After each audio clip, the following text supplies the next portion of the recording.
Welcome to Donu's Week, which is about what I've been up to for the past 7 days, the people I've interacted with, the places I've been to, the things I've done and not done, and the thoughts I've had.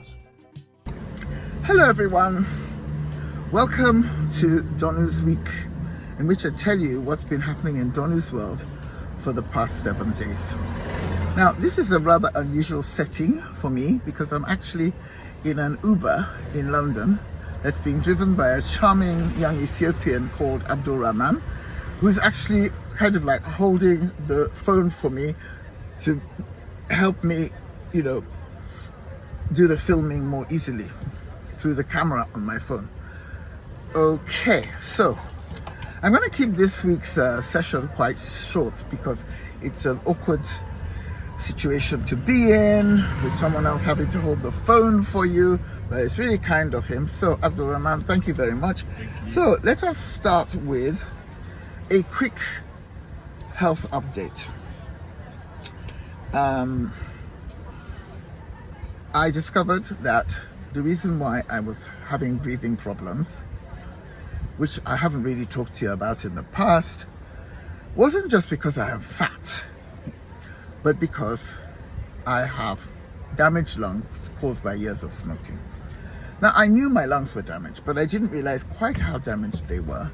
So anytime I'm getting up to cross the road or walk down the street, or even just get up in the house and go and make a cup of coffee, I'm really out of breath, and I often have to stop, okay, just to keep going. I can't keep going. I often have to stop. So anyway, long story short, I went to see my doctor about something else almost. And I just sort of said, well, let's hope that when I lose all the weight that I need to lose, that this breathlessness problem ends, because I'm so tired of it.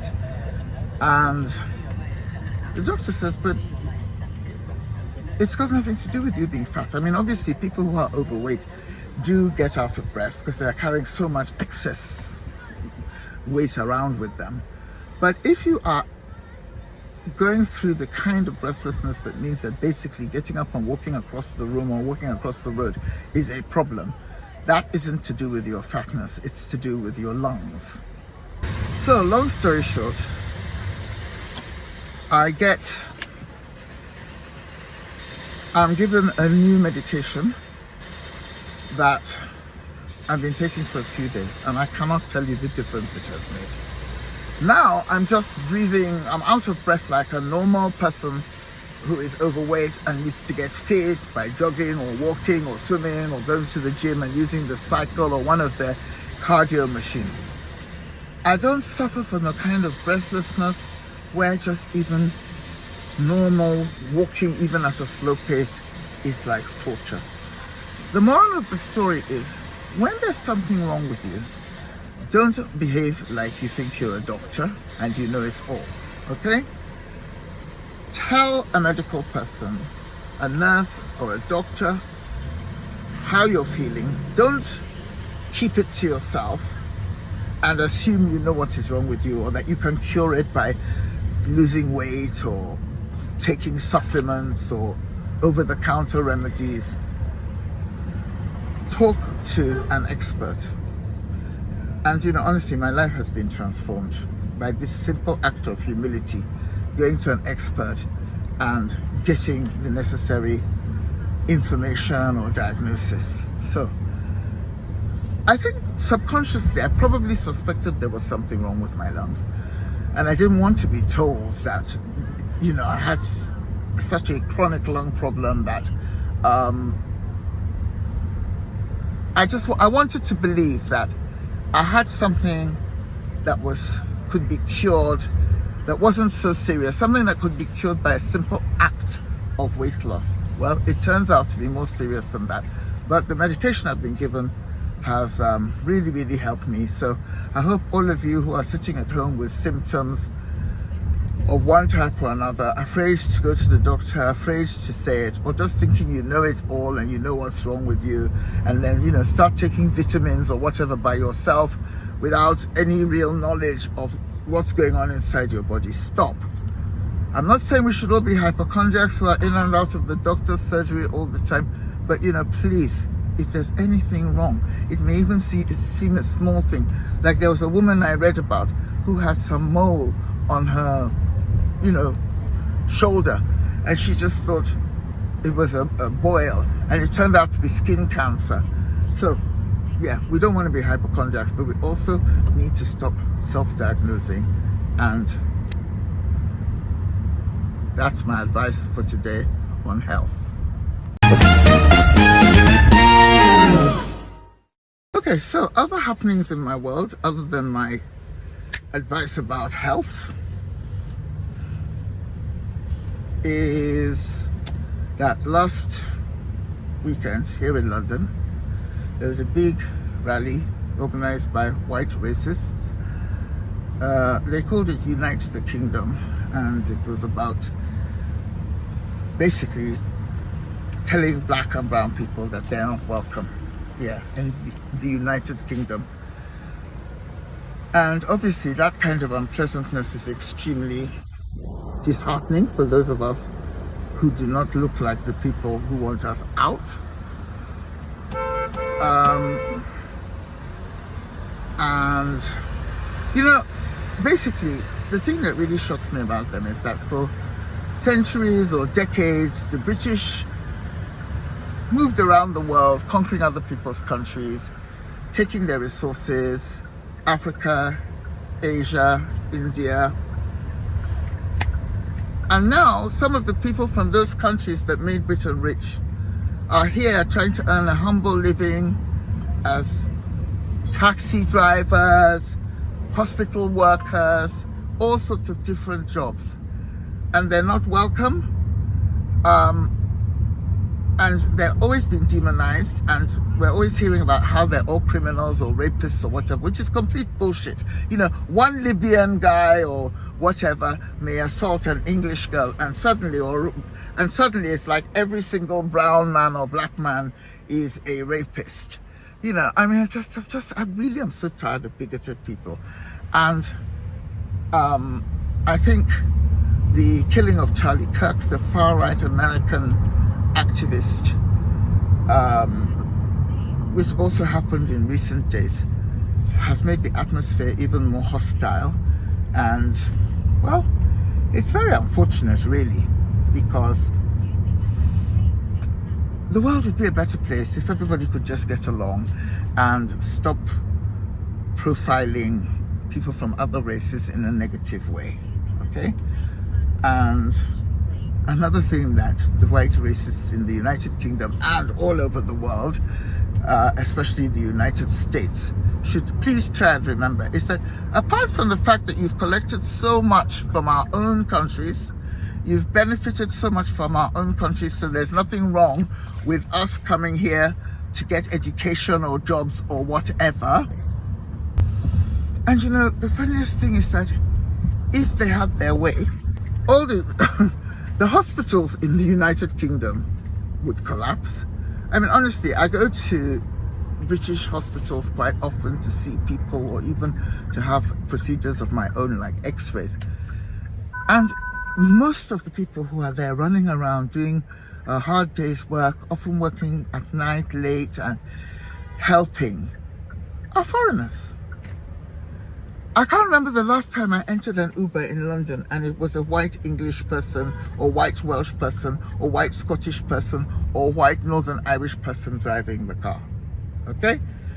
So there's so many sectors of the British economy that would actually go belly up if immigrants left tomorrow, which is of course what people like the fascist Tommy Robinson, which is the main English white supremacist leader, that's what he's called, Tommy Robinson. If they had their way and we all left tomorrow, well, I think Britain would be scrambling to survive that kind of withdrawal of immigrant labor. Anyway, so not too happy with white racists, never happy with them, but their protest march in the past last weekend was a real low point for them. That's a low light of the week from my point of view. And what else? So I just want to know, I can't wait to see this video when it comes out, because I'm sure it'll be very jerky, not like my normal videos, but it's always good to try filming in all kinds of different locations. So that was the low light of the week. The gathering of white racists to tell black and brown people to get the hell out of the United Kingdom. Okay, fortunately, one or two nice things happened this week. One was that I saw a fabulous photograph of Diana Ross, the diva, in a gorgeous outfit, and I decided I was going to copy it. And I went to a fabric shop in Soho, the Chinese quarter of London, and I found the fabric. And I'm going to make this outfit, and I will take a picture of myself when the outfit is ready. Okay, so with the journey, we have come to the end of the Uber journey. So I'm going to get out of the car now and finish this video in a new location. Okay, so now I have just got out of the car in a place called South Kensington in London, and I'm standing outside the very famous Victoria and Albert Museum. Gorgeous building. Actually grew up near here, so this is a part of town I really like and feel very comfortable in. And I've come to meet a friend for tea. So let me just finish this video before I go indoors. Okay, so another nice thing was, like I said, buying this fabric to copy a wonderful outfit I saw Diana Ross wearing, and I will share that picture with you. I'm not going to make the outfit till I've lost some weight, so I know you'll be rooting for me. And then what else? Another highlight of the week was we had a day of beauty in my friend Karen Robinson's house, where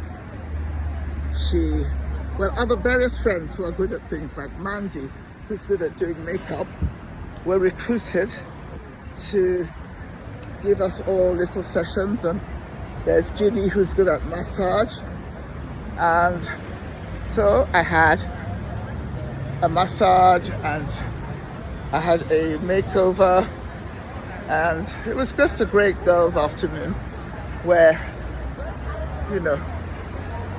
everybody, it's great to be with girlfriends, and great to talk about beauty and try and remember a bit of glamour, inject a bit of glamour into our lives. Okay, so what's my food for thought for today as I stand here outside the Victoria and Albert Museum in London? Do I have anything wise or thought-provoking to say? Well, there's a lot of things I could say, but this is not the place to say it. So there's no food for thought this week, apart from the earlier comments about being intelligent about health. And thank you for tuning in. And I'll see you all next week. Actually, you can watch me on Viewers Voices on Sunday, Nigeria Unfiltered on Wednesday, and Donna's Week next Friday. I'll be back in Nigeria by next week. So, I've been in Europe for several weeks, and it's been a nice, rejuvenating experience, despite unpleasant aspects like the racist march in London last weekend. Okay, look, I'm talking too much. Bye.